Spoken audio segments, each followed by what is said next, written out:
नमस्कार। कुमार संभवम महाकाव्य के अध्ययन के अंतर्गत अब तक हमने अध्ययन किया था कि पार्वती ब्रह्मचारी की अनेक बातों का प्रत्युत्तर देती है और उससे कहती है कि चाहे कुछ भी हो जाए, शिव के प्रति जो उसकी आसक्ति है उसको कोई भी नहीं हटा सकता। इस प्रकार से अपनी बात पूरी कह लेने के पश्चात पार्वती अंत में क्या कहती है, देखिए।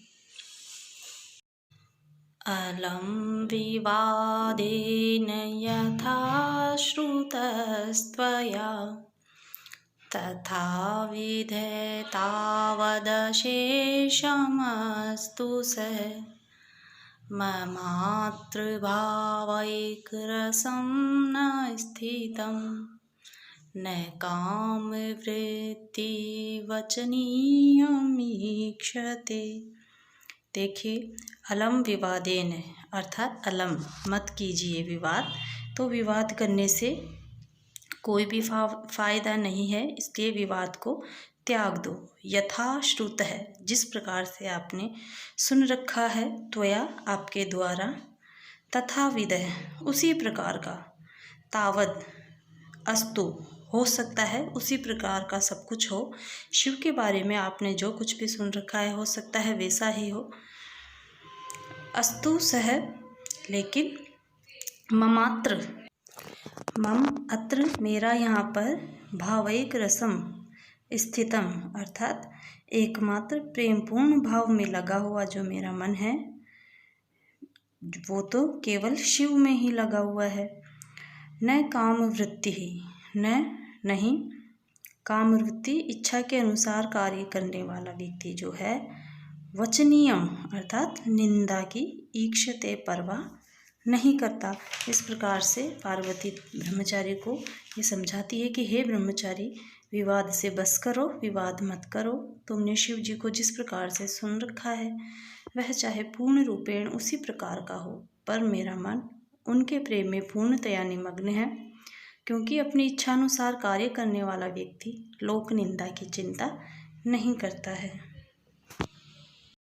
अपनी सारी बात कह देने के बाद में जो पार्वती है अपनी सखी से क्या कहती है, देखिए।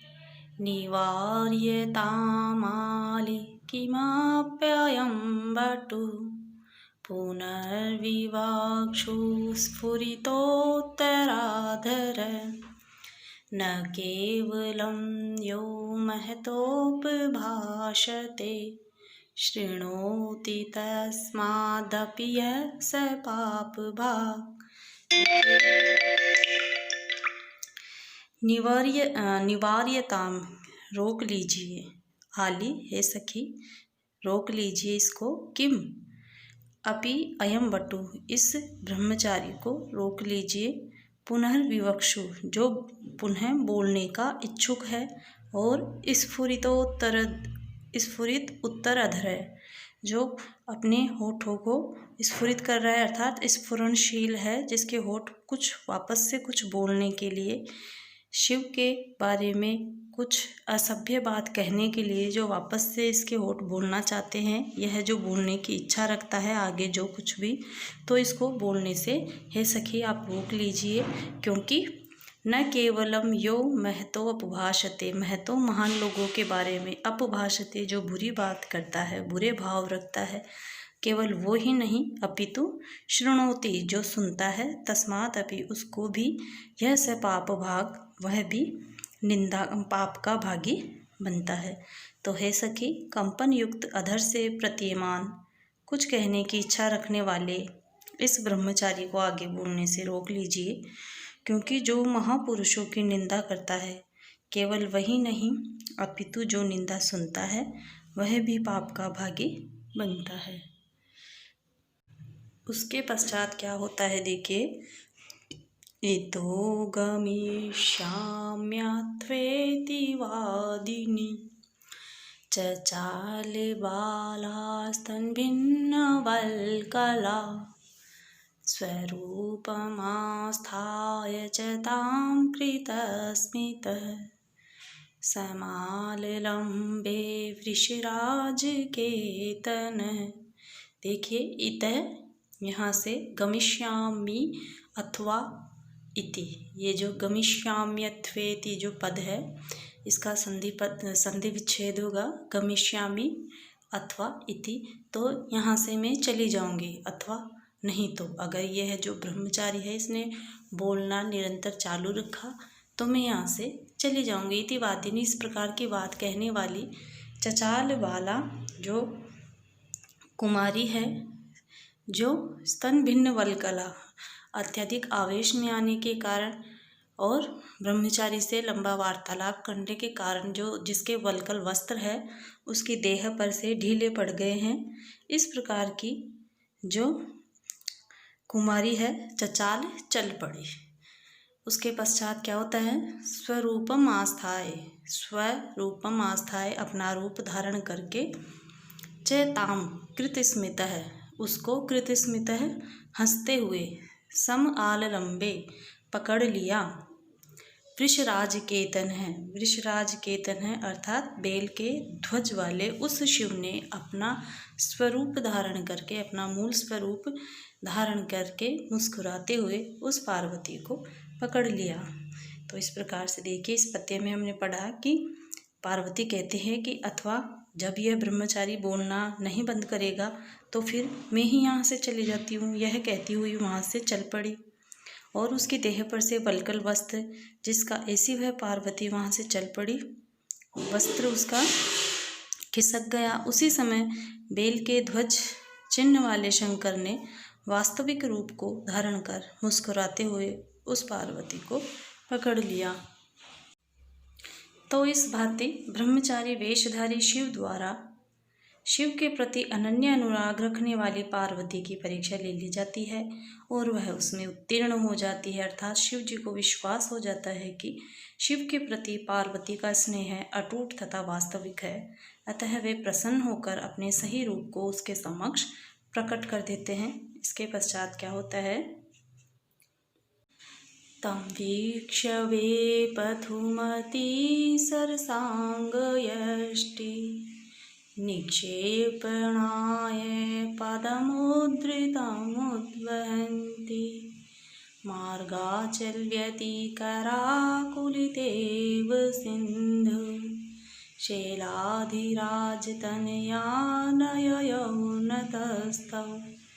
तम वीक्ष्य, उसको देखकर उस शिव को देखकर, वास्तविक स्वरूप देखकर, वेपथुमती कांपती हुई, सरसांग यष्टि अर्थात पसीने से युक्त जो पार्वती है वह कांपती हुई पसीने से युक्त हो गई और उस शिव को देखकर निक्षेपणाय अन्यत्र गमन करने के लिए, पदम पैरों को, उद्धृतम आगे रखने की कोशिश करती है, अर्थात जैसे ही वहाँ से चलने की कोशिश करती है।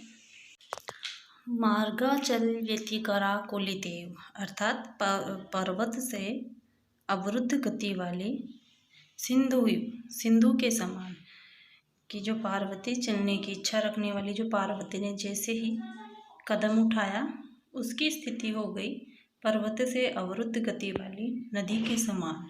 शैलाधिराज तनया, शैल अधिराज अर्थात हिमालय की बेटी पार्वती, न ययौ न तो जा सकी, न तस्थौ और न ही ठहर सकी, अर्थात शिव को देखकर कंपन तथा पसीने से युक्त अन्यत्र गमन करने के लिए उठाए हुए पैर को धारण करती हुई पर्वत से अवरुद्ध गति वाली नदी के समान पार्वती न तो आगे ही बढ़ सकी और ना ही वहाँ ठहर सकी। तो इस प्रकार से पार्वती की तपस्या से शिव प्रसन्न होकर क्या कहते हैं, देखिए, अद्य प्रभृत्य नवतांगी तवास्मि दास कृततपोभिरिति वादिनी चन्द्रमौलौ अन्नाय सानियमजं क्रममुत्ससर्ज क्लेशफलेनि पुनर्नवतां विधत्ते। कि हे पार्वती, अद्य प्रभृति आज से लेकर, अवनतांगी है झुके हुए अंगों वाली पार्वती आज से लेकर तवास्मी दास है, मैं तुम्हारा दास हूँ। कृत है, जिसको तुमने मोल लिया हुआ है अर्थात खरीद लिया है। तपो भी, अपने तप के बल से।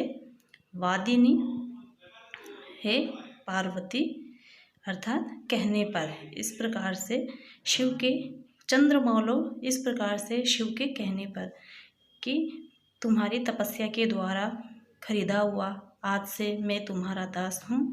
तो अन्नाय सा, अन्नाय अर्थात एकदम, सा वह पार्वती, नियमजम अर्थात तप से उत्पन्न, क्लमम श्रम को, उत्ससर्ज, उत्ससर्ज अर्थात भूल गई।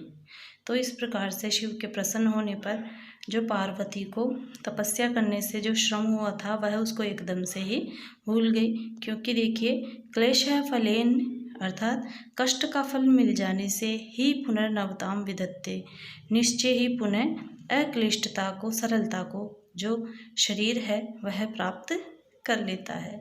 तो इस प्रकार से हमने यह पद्य पढ़ा कि पार्वती की तपस्या से अत्यधिक संतुष्ट शिव ने पार्वती से कहा, हे पार्वती, तुम अपनी तपस्या के द्वारा मुझे खरीद लिया है, आज से मैं तुम्हारे द्वारा खरीदा हुआ तुम्हारा दास हूँ। शिव के इन वचनों को सुनकर पार्वती अति प्रसन्न हुई और तपस्या से उत्पन्न संपूर्ण कष्टों को भूल गई।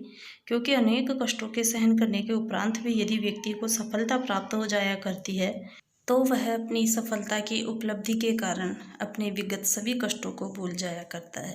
यही स्वाभाविक बात है। तो इस प्रकार से कुंभार संभवम महाकाव्य का जो पंचम सर्ग है वह हमारा पूरा हुआ।